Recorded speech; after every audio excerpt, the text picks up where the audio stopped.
तो चलिए आज एक क्लासिक सवाल पर बात करते हैं। जब कोई शानदार किताब जिसे साहित्य की दुनिया में बहुत बड़ा दर्जा मिला हो वो एक फिल्म में बदलती है तो क्या होता है। आज हमारे पास आर के नारायण के 1958 के मशहूर उपन्यास द गाइड और 1965 में आई विजय आनंद की फिल्म गाइड पर आधारित कुछ बहुत दिलचस्प अकादमिक लेख और विश्लेषण है। और आज हमारी कोशिश ये समझने की है कि पन्नों की दुनिया से पर्दे की दुनिया तक के सफर में सिर्फ कहानी नहीं बल्कि उसकी आत्मा कैसे बदली, और सबसे जरूरी सवाल ये बदलाव क्यों किए गए, क्योंकि ये सिर्फ एक डायरेक्टर का या कोई क्रिएटिव फैसला नहीं था। इसके पीछे 1960 के दशक के बॉलीवुड का पूरा बाजार, समाज और दर्शकों की उम्मीदें खड़ी थी। बिल्कुल। तो आइए इस पूरी प्रक्रिया की परतें हटाकर देखते हैं कि कैसे एक कहानी जब अपना माध्यम बदलती है तो एक बिल्कुल नया रूप ले लेती है। शुरुआत उपन्यास से करते हैं। द गाइड राजू की कहानी है। एक मामूली टूरिस्ट गाइड जो धोखेबाजी, प्यार और हालात के चलते एक महान आध्यात्मिक गुरु बन जाता है। नारायण की लिखाई बहुत सरल है पर किरदारों में मन की गहरी परतें हैं। और यहीं पर फिल्म का रास्ता अलग हो जाता है। विजय आनंद ने उपन्यास की नकल करने की कोशिश भी नहीं की। उन्होंने उसे उठाया और 1960 के दशक के भारतीय दर्शकों के लिए उनकी भावनाओं के हिसाब से फिर से गढ़ा। अडैप्टेशन का मतलब कहानी को दोहराना नहीं बल्कि उसकी एक नई व्याख्या करना होता है। किरदारों की बात करें तो उपन्यास का राजू तो काफी चालाक और अपने मतलब का इंसान है, एक तरह का एंटी हीरो।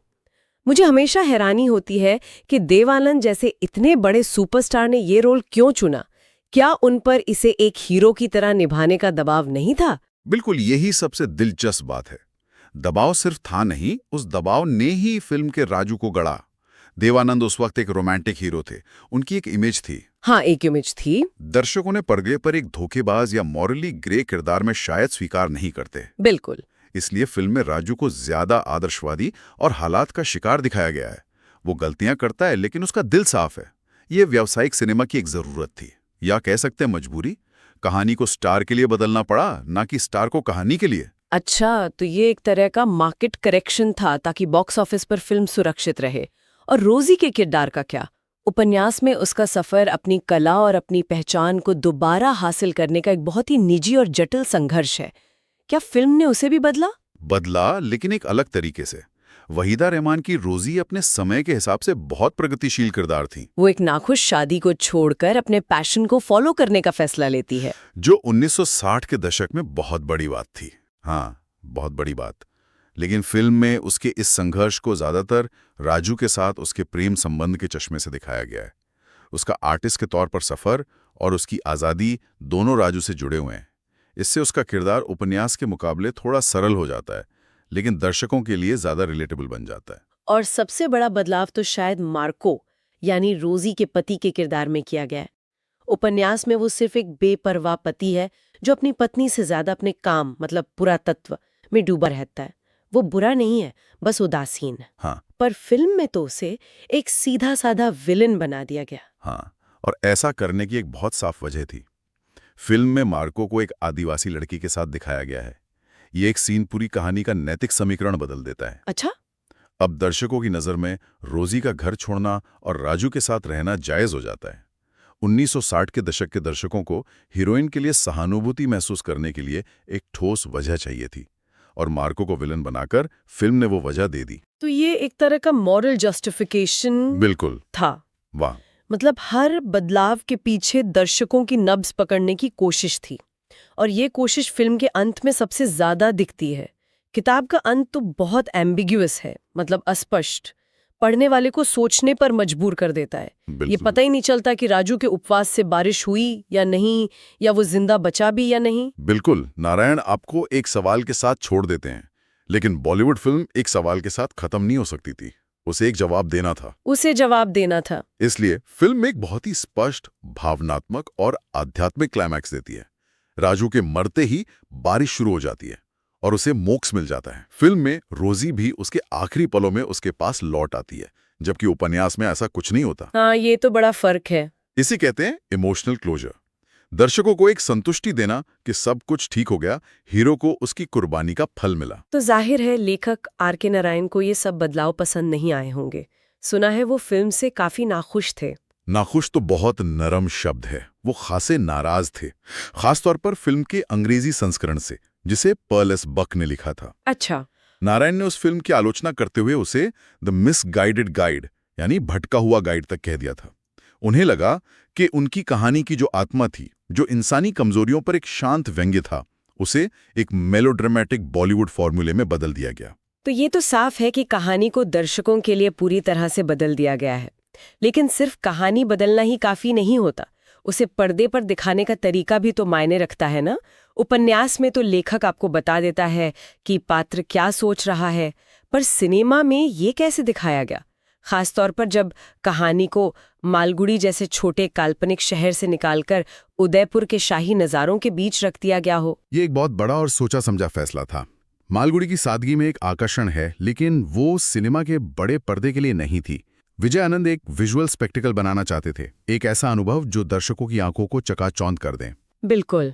उदयपुर के महल, झीलें और रेगिस्तान ने फिल्म को वो भव्यता दी जो कहानी को एक महाकाव्य जैसा महसूस कराती है, और इसी के साथ फिल्म के प्रतीकों को भी ज्यादा दर्शनीय बनाया गया। जैसे कि ट्रेन। उपन्यास में ट्रेन का जिक्र बार बार आता है, जो राजू की जिंदगी में आने वाले बदलावों का प्रतीक है। हाँ, लेकिन फिल्म में ट्रेन सिर्फ एक प्रतीक नहीं रह जाती।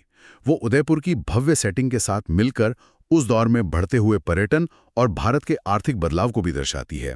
वो एक विजुअल एलिमेंट बन जाती है जो कहानी को गति और स्केल देती है। एक और मजबूत प्रतीक है जेल। फिल्म में लाइटिंग का इस्तेमाल कमाल का है। अच्छा। जब राजू जेल में मुक्का है तो सब कुछ अंधेरे में परछाइयों में डूबा होता है, और जैसे ही वो बाहर निकलता है कैमरा तेज रोशनी की तरफ पैन करता है। ये बिना डायलॉग के ये बताने का तरीका है कि वो अपने स्याह अतीत से निकलकर एक नई शुरुआत की ओर बढ़ रहा है। और सुनने में आया है कि सिनेमेटोग्राफी पर हॉलीवुड की फिल्म नॉयर शैली का असर था, मतलब वो जो लाइट और परछाइयों का गहरा खेल होता है। हाँ, और वो सिर्फ स्टाइल के लिए नहीं था। सिनेमेटोग्राफर फली मिस्त्री ने उस तकनीक का इस्तेमाल राजू के किरदार के दोहरेपन को दिखाने के लिए किया। अच्छा, ये तो बहुत दिलचस्प है। जब राजू अपने लालच और धोखे में फंसा होता है तो अक्सर उसके चेहरे पर परछाइयां होती हैं जो उसके अंदर के अंधेरे को दिखाती हैं, और जब वो आध्यात्मिक रास्ते पर होता है तो उसका चेहरा साफ रोशनी में होता है। वाह। ये बिना डायलॉग के कहानी कहने का एक शानदार तरीका है जो सिर्फ सिनेमा ही कर सकता है। कमाल है। मतलब विजुअल्स के जरिए किरदार की पूरी साइकोलॉजी दिखाई जा रही थी। और ऐसी ही एक विजुअल कहानी स्नेक डांस में भी दिखती है। वो सीन आज भी आइकॉनिक है, खास तौर पर उसका कैमरा वर्क। उस सीन के पीछे एक बहुत मजेदार किस्सा है। गाने में एक हाई एंगल सर्कुलर शॉट है जिसमें कैमरा वहीदा रहमान के चारों ओर घूमता है और उनका टॉप शॉट लेता है। आज के जमाने में ये क्रेन या ड्रोन से आसानी से हो सकता है। हाँ, बहुत आसानी से। लेकिन उस वक्त ऐसी तकनीक नहीं थी। तो फिर वो शॉट लिया कैसे गया? उसके लिए महबूब स्टूडियो के बीचों बीच एक बहुत ऊंचा प्लेटफॉर्म बनाया गया। उस प्लेटफॉर्म पर गोलाकार ट्रैक बिछाए गए और फिर कैमरामैन को ट्रॉली पर बिठाकर हाथ से घुमाया गया। हाथ से? हाँ, हाथ से, ताकि कैमरा घूमते हुए वो शॉट ले सके। ये उस दौर के फिल्म मेकर्स के जुनून और उनकी रचनात्मक जुगाड़ को दिखाता है। वो एक शॉट के लिए कुछ भी करने को तैयार थे। वाह, ये तो उनकी क्रिएटिविटी को सलाम करने वाली बात है। और इस विजुअल स्पेक्टिकल में एक और चीज जान डाल रही थी, एस.डी. बर्मन का संगीत। हाँ। गाइड के गानों के बिना तो फिल्म की कल्पना भी नहीं की जा सकती। लेकिन क्या ये गाने सिर्फ हिट होने के लिए डाले गए थे या उनका कहानी में कोई गहरा मकसद भी था? अगर हम इसे बड़ी तस्वीर से जोड़कर देखें तो संगीत इस फिल्म की रीढ़ की हड्डी है। वो कहानी को आगे बढ़ाने का एक बहुत जरूरी जरिया है। उपन्यास में लेखक किरदारों के मन में चल रहे विचारों को शब्दों में बयां करता है। हाँ। फिल्म में ये काम गाने करते हैं। वो किरदारों की आंतरिक आवाज बन जाते हैं। बिल्कुल सही। जैसे आज फिर जीने की तमन्ना है गाना सिर्फ एक गीत नहीं है, ये रोजी की आजादी का घोषणा पत्र है। जब वो कांटों पर खुशी से चलती है तो ये उसके दर्द भरे अतीत को कुचलकर अपनी जिंदगी को गले लगाने का प्रतीक है। ये सब बातें उपन्यास में कई पन्नों में लिखी गई हैं और फिल्म उसे एक गाने में दिखा देती है। और यही बात वहां कौन है तेरा मुसाफिर पर भी लागू होती है। जेल से निकलने के बाद राजू की जो भ्रम और अकेलेपन की स्थिति है, जो उसकी दार्शनिक यात्रा की शुरुआत है, उसे ये एक गाना पूरी तरह से पकड़ लेता है। ये गाने किरदारों की भावनाओं को आम दर्शकों तक पहुंचाते हैं, जो शायद किताब की सूक्ष्म बातों को ना समझ पाते। संगीत ने फिल्म के इमोशनल कोर को यूनिवर्सल बना दिया। तो अगर हम इस पूरी चर्चा को समेटें तो हमने देखा कि कैसे एक उपन्यास जो इंसानी कमजोरियों और नैतिक दुविधाओं का एक शांत और व्यंग्यात्मक अध्ययन था, वो एक भव्य, भावनात्मक और आखिरकार मोक्ष की कहानी वाली फिल्म में बदल गया। बिल्कुल। फिल्म अपने आप में एक क्लासिक बनी, लेकिन ये उपन्यास से एक बिल्कुल अलग कलाकृति है। ये दिखाती है कि एडेप्टेशन सिर्फ एक माध्यम से दूसरे माध्यम में शब्दों का अनुवाद नहीं है, नहीं, बल्कि ये एक सांस्कृतिक और आर्थिक संदर्भ से दूसरे में विचारों का अनुवाद भी है। फिल्म ने साहित्य की कहानी को लिया, लेकिन उसे सिनेमा की एक नई भाषा में प्रस्तुत किया। एक ऐसी भाषा जो उस दौर के दर्शकों को न सिर्फ समझ आए, बल्कि उनके दिलों को भी छू जाए। ये एक बहुत ही दिलचस्प सवाल खड़ा करता है, जिस पर हमारे सुनने वाले सोच सकते हैं। जब कोई फिल्म अपने मूल सोर्स यानी किताब को काफी हद तक बदल दे, लेकिन फिर भी अपने आप में कालजयी और बेहतरीन रचना बन जाए, तो क्या उसे एक सफल अडैप्टेशन माना जाना चाहिए या असफल?